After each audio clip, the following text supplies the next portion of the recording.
Sorry na oh. I love you. Aalis pala ako mamaya, baka hindi kita makausap. Saan ka pupunta? Kahit saan. Sino kasama mo? Si Jake. Jake? Kasi yung ex mo? Oo. Sige, andito na pala siya. Mag-ingat kayo ha. I love you. Salamat.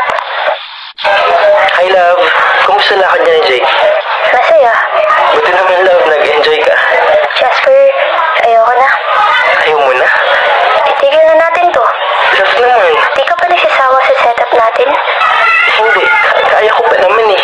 Pwes, ako nagsasawa na. Love, is na lang po tayo. Wala ka ng oras, Jasper. Palagi ka na lang busy.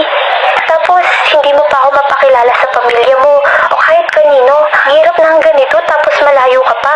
Kaya, itigil na natin to. Huwag ka namang ganyan. Please, 11 months rin na natin bukas. So, help to kay Jake.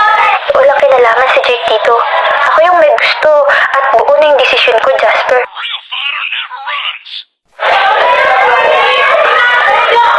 Pwede po.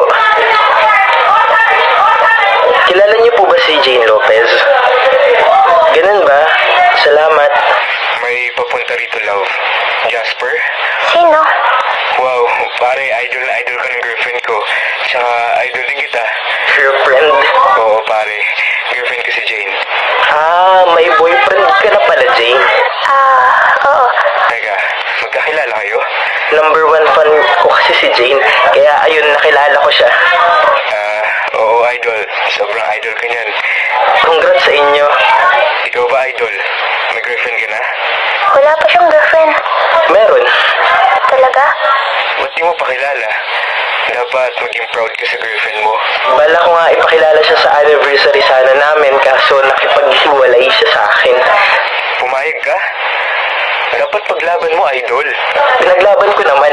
Actually, 11 months na rin namin ngayon. Pinuntahan ko sila sa kanila para makipag-ayos. Sana kaso closure yata yung